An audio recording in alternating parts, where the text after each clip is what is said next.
There are two types of strength in this world. One is loud, celebrated, seen, and praised. The other is quiet, built in the shadows of hardship, grown in silence, and carried alone. Today, we're talking about that second kind, the kind shaped by suffering, the kind you don't always notice until you look closer. This video explores 11 powerful, often misunderstood traits of people who have suffered too much. Not just experienced occasional pain, but the kind of deep, persistent, soul-altering suffering that changes how you see yourself, the world, and others.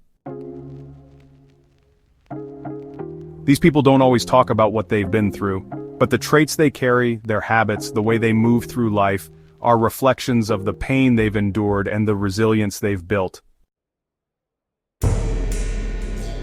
1. They struggle to trust easily. When someone has been hurt repeatedly by people they loved, depended on, or needed most, trust doesn't come naturally. It becomes something to be rationed, earned, and guarded. They might smile, laugh, and even socialize well, but underneath that, there's a hesitation, a calculation. They're wondering, are you safe? Can I show you my real self?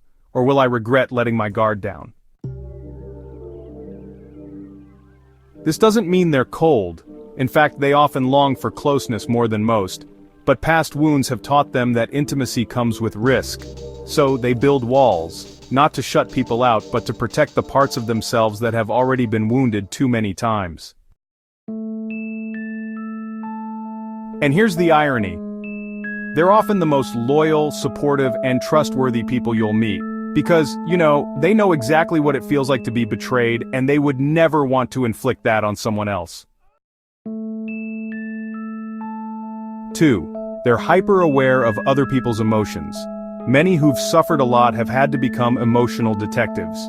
In unstable homes or abusive relationships, reading a slight change in someone's tone or body language could be the difference between safety and harm.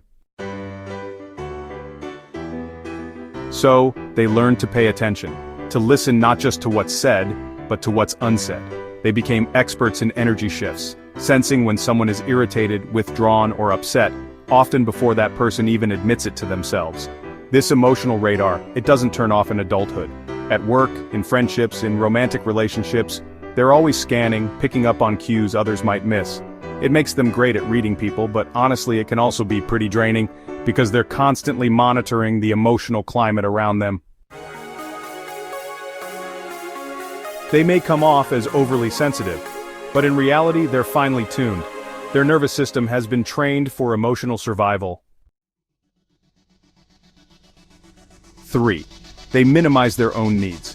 When suffering becomes a norm, survival often requires suppressing your own needs.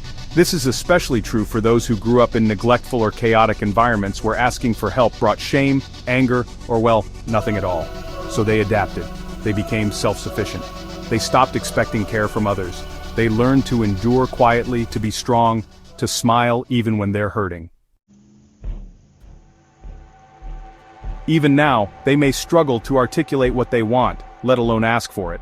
They feel guilty for needing rest, support, or kindness. They say, "I'm fine," when they're not. They'll listen to your problems for hours, but never bring up their own.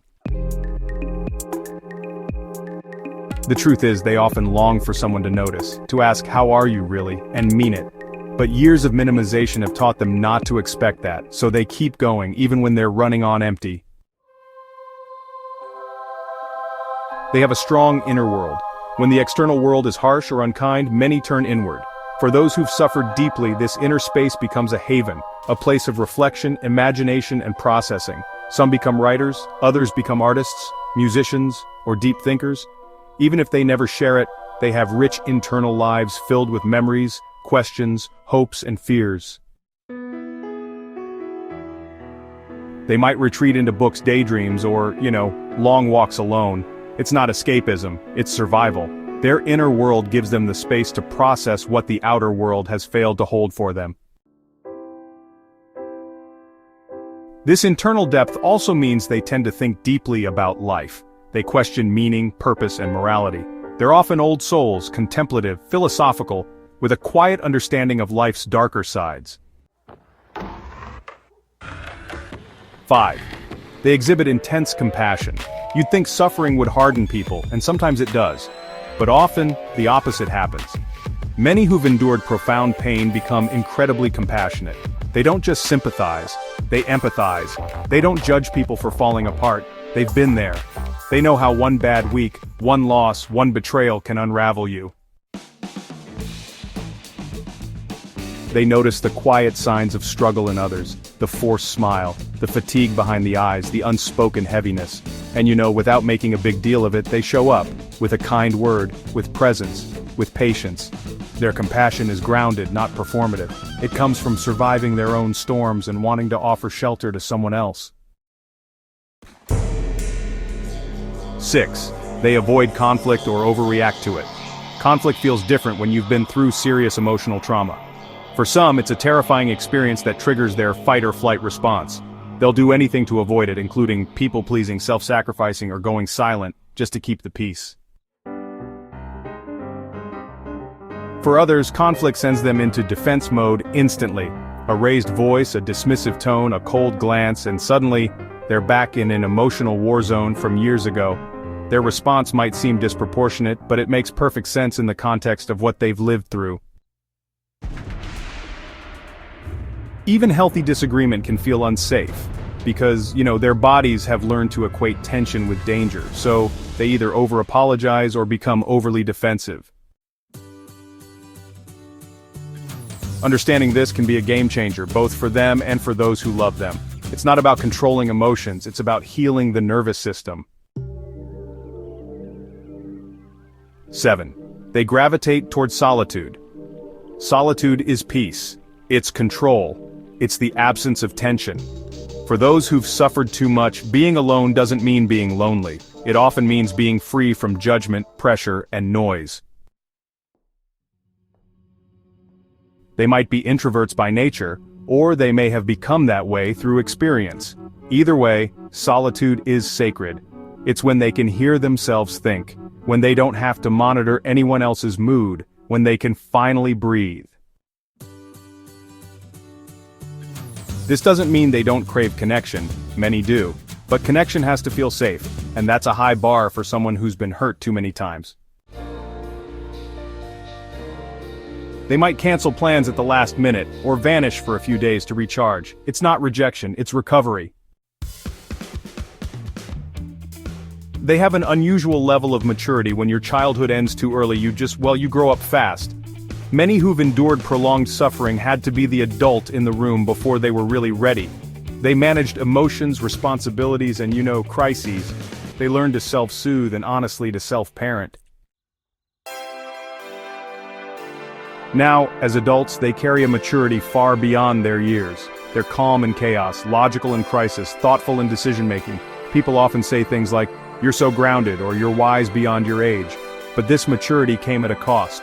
It wasn't chosen, it was required. And sometimes they just long for the innocence they never got to enjoy. Yet, even in their sadness, their maturity remains. It's why others often lean on them, why they're the friend everyone confides in, why they carry themselves with a kind of quiet authority that doesn't need to prove itself. This one is often missed, even by the person actually feeling it, but it's real. For those who've suffered repeatedly, hope can feel, dangerous. Hope means wanting, expecting, and dreaming. And for someone who's been let down over and over, that kind of vulnerability is honestly terrifying. They might downplay good news, prepare for the worst, or even dismiss compliments or optimism. You'll hear them say things like, "We'll see," or "I'm not getting my hopes up," not because they're negative, but because, really, they've learned to protect themselves. They associate hope with heartbreak, so they try to control outcomes just to avoid disappointment. It's a defense mechanism, a way to brace for impact. But beneath it all, there's often this soft, aching desire to believe again, to hope freely, without fear. They're resilient but tired. Resilience is honestly one of the most visible traits of those who've suffered too much. They've made it through things that would break most people. They just keep going. They adapt, they rise again and again. But there's a hidden truth here. They're also exhausted, chronically, spiritually, emotionally. Because, resilience is heavy. It often means they've never had the luxury to fall apart. So they smile, they push through, but inside they crave rest. They crave someone who will hold them, care for them, and allow them to finally exhale. They possess a deep appreciation for small joys. This might be honestly the most beautiful trait of all. After years of hardship, people who've suffered deeply often develop a powerful gratitude for the little things. Not because they're trying to be positive, but because they truly feel it. A sunrise, a kind word, a soft blanket, a moment of laughter. These things just hit differently when you've lived through darkness. They don't need extravagance to be happy. They've learned to find meaning in the everyday. Their joy is humble, grounded, and incredibly pure. They've seen the worst of life, and so when something good happens, even something small, they savor it. Not in a showy way, but in a quiet, reverent way, because they know what it's like to go without it. If you saw yourself in any of these traits, know this. You're not broken, you're not damaged. You're a human being who has been through hard things and adapted to survive. Yes, those adaptations come with pain, but they also come with power, with depth, and with empathy and wisdom the world desperately needs. Your suffering is not your identity, but, it is part of your story. And from that story has come a strength, a compassion, a richness of soul that honestly can't be faked or bought. So take care of that person you've become. You've come so far, and you deserve rest, joy, safety, and love just as much as anyone else. Thank you for being here, and thank you for listening. If this resonated with you, consider sharing it with someone who might need to hear it. You never know whose healing you might spark just by reminding them they're not alone. See you in the next